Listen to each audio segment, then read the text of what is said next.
In this little quickie video, I'm going to take a look at the hand requested by member Breakeven17, and he asked about a huge multi-way hand that he played, and actually made comments about on a different poker forum.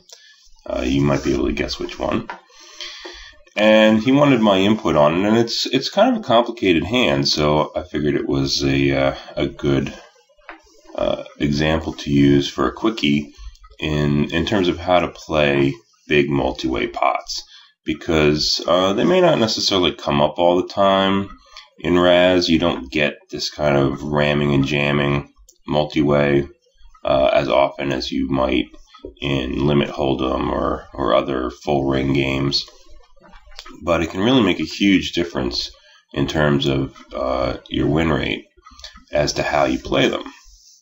So let's take a look at this hand and Hero's decisions in the different streets. So as we start out here, it's an 8-handed game. Seat 7 brings it in with the king, and Hero is under the gun with a huge hand. He's got a 3-card wheel here. And because of the dead cards, he actually has a significant improvement on it. As a matter of fact, if you add it up using my power rating system, Hero's got a 22.5 point hand, which is just huge. And because he's under the gun with all these other low cards stacked behind him, I think it's a really good spot to limp in an early position and see if somebody else will complete it, and see if you can trap some people into the pot. Hero, on the other hand, decides to raise or complete. Seat 1 calls, and Seat 3 calls, and then Seat 4 raises. So, even though Hero didn't play it the way I would have, it looks like he's going to get a chance to jam it on 3rd Street. For sure, he's got a better hand than anything Seat 1 and Seat 3 can have. Seat 4 may not even have a tremendously strong range. It may not be a 3-card wheel here because he's trying to raise against 2 flat callers. But I would suspect it's at least something like a 3-card 7 in order to raise there when Hero is raising under the gun. So it folds back around, and Hero correctly 3-bets. Seat 1 and Seat 3 will not be deterred, but they don't fold either. And Seat 4 is going to cap it. So now we get a 4-way cap on 3rd Street, which is a terrific result for the Hero here.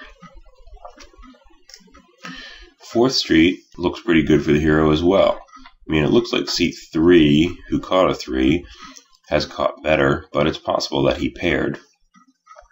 And Seat 4 is the guy that we had to concern ourselves with the most, because he was driving the action on 3rd Street as well, and he caught a king, as did Seat 1.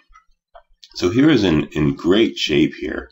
As a matter of fact, if we give Seat 3, a range of like any 8 or better, something like that, Hero has more than 40% equity in a 4-way pot.